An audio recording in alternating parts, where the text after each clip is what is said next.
యెషయా ప్రవక్త ఒక మాట అంటాడు, చాలా జాగ్రత్తనండి. యెషయా ప్రవక్త, ఇశ్రాయేలు ప్రజలు నీచాతి నీచంగా దేవునికి దూరమై పతనమైపోతూ ఉంటే అలాంటి ఇశ్రాయేలు ప్రజల దగ్గరికి యెషయా అనే ప్రవక్త వచ్చి, యెషయా అనే సేవకుడు వచ్చి ఒక మాట అంటాడు. చూడండి, యెషయా గ్రంథం 43వ అధ్యాయం 27వ వచనం. నీ మూల పితరుడు పాపము చేసినవాడు, నీ మధ్యవర్తులు నా మీద తిరుగుబాటు చేసిన వారే, కావున నేను ప్రతిష్ఠులకు నీ ప్రధానులను అపవిత్రపరిచి తిని, యాకోబును శపించి తిని, ఇశ్రాయేలును దూషణ పాలు చేసి తిని. అర్థమవుతుందా? యాకోబును శపించాను, ఇశ్రాయేలును దూషణ పాలు చేశాను. ఎవరంటారు తెలుసా ఈ మాట?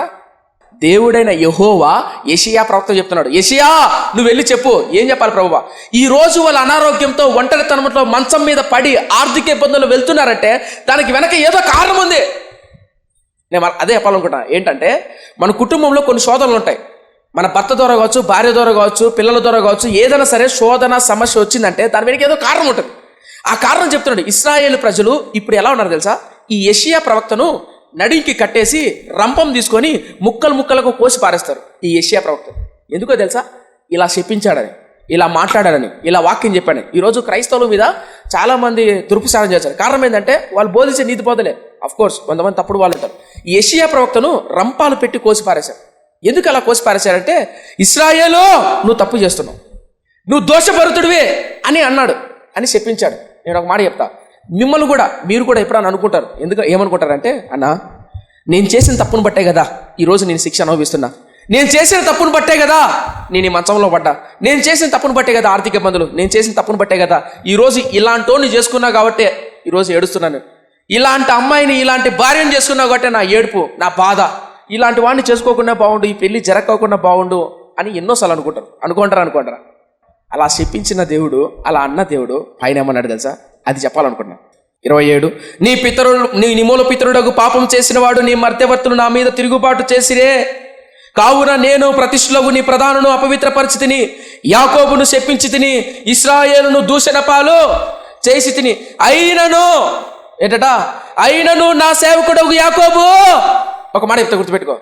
మీరు ఎప్పుడన్నా దేవుని శిక్షకుండా వెళ్ళారా? దేవుడు నన్ను శిక్షిస్తున్నాడన్నా, అనారోగ్యం ద్వారా, నా భర్త ద్వారా, లేనిపోని శోధనన్నా, భరించలేకపోతున్నానన్నా, ప్రార్థన చేసుకోలేకపోతున్నా, మంచంలో పడ్డానన్నా, బిడ్డలు లేరన్నా, ఆర్థిక ఇబ్బందులు అని మీకు ఎప్పుడన్నా అనిపించిందా? అనిపిస్తే గుర్తుపెట్టుకో, దేవుడు బహుశా శిక్షిస్తున్నాడము, శపించాడము, గద్దించాడము. అయితే భయపడాకు. అయినను నువ్వు ఆయన బిడ్డవే, అది నేను చెప్పదలుచుకుంది. అయినను నువ్వు ఎవరో తెలుసా? ఆయన బిడ్డవే. ఆయన కింద అంటాడు చూడండి, అయినను నా సేవకుడైన యాకోబు నేను ఏర్పరచుకొనినా. అబ్బా, ఎంత గొప్ప మాట తెలుసు. అయినను నేను తప్పు చేశాను అనుకో, దేవుడు నన్ను శిక్షించాడు అనుకో, దేవుడు నన్ను మంచంలోనో, రోగంలోనో, అనారోగ్య పరిస్థితులకో, కుటుంబ సమస్యల ద్వారా దేవుడు నన్ను శిక్షించాడు అనుకో, అయినా దేవుడు నన్ను ఏమంటాడు తెలుసా?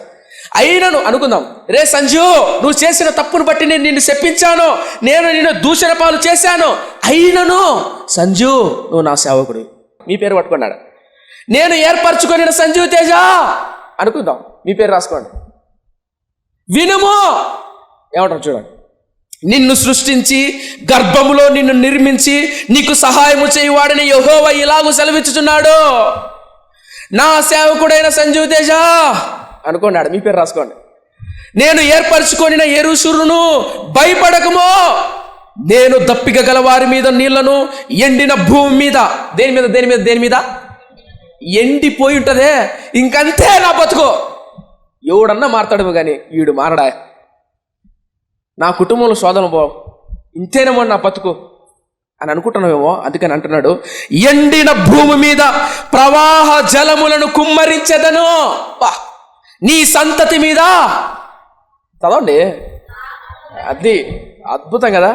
మనం అనుకుంటాం ఏమనంటే ఇంకా దేవుడు నన్ను చెప్పించాడు, కానీ ఇక్కడ చేయాల్సిన పని ఏంటంటే దేవుని సన్నిధిని ఎలా అనుభవించాలి అని అద్భుతంగా రాశాడు. ఎలా వచ్చిందంటే తను నేర్చుకున్నాడు. ఎందుకు నేర్చుకున్నాడంటే ఆత్మతో నింపబడ్డాడు.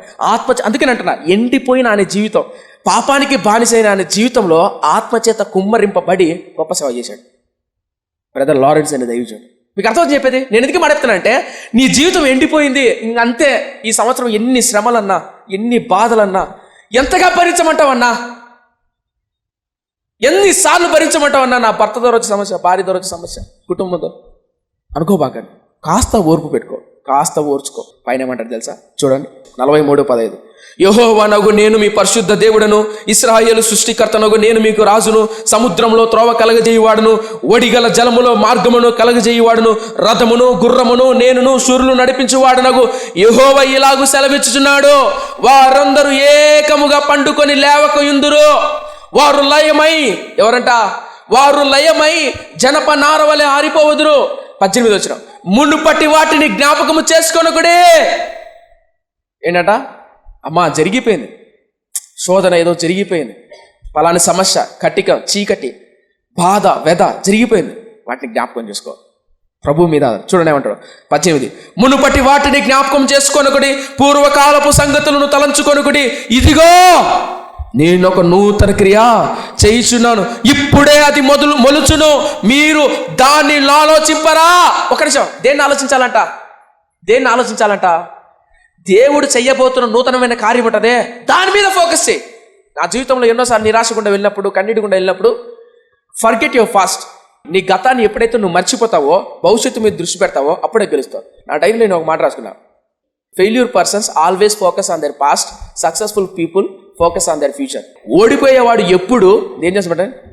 గతాన్ని తలుచుకున్నాడు. గెలిచేవాడు భవిష్యత్తును గుర్తుపెట్టుకోడు. అందుకనే ప్రభు అంటాడు, ఇదిగో ఇప్పుడే నేను మీకు నూతన కార్యం చేయబోతున్నా, దాని గురించి ఆలోచించండి, నమ్మండి.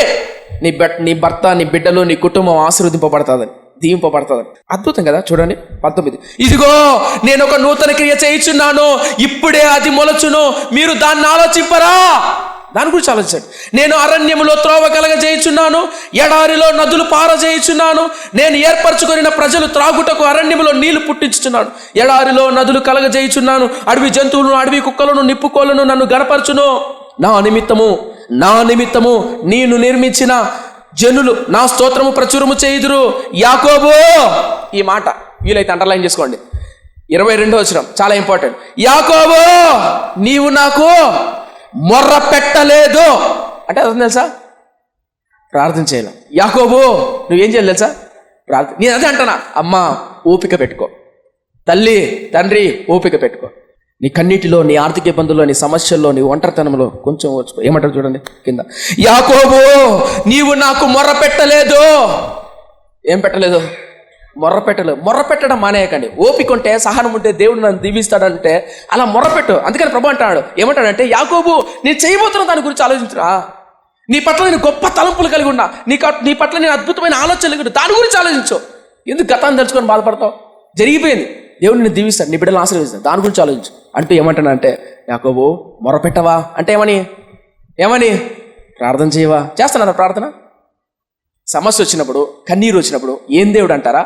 ప్రార్థన చేస్తారా? నేనేమంటానంటే, యాకోబు నువ్వు నాకు మొర్ర పెట్టలేదు. నా ప్రశ్న ఏంటంటే, కన్నీరు ఉన్నప్పుడు, భర్త వేధిస్తున్నప్పుడు, భార్య వేధిస్తున్నప్పుడు, కన్నీటి గుండా వెళ్తున్నప్పుడు, ఆర్థిక ఇబ్బందులు గుండా వెళ్తున్నప్పుడు, అనారోగ్యం వెళ్తున్నప్పుడు మొర్ర పెడుతున్నారా? అది నా ప్రశ్న.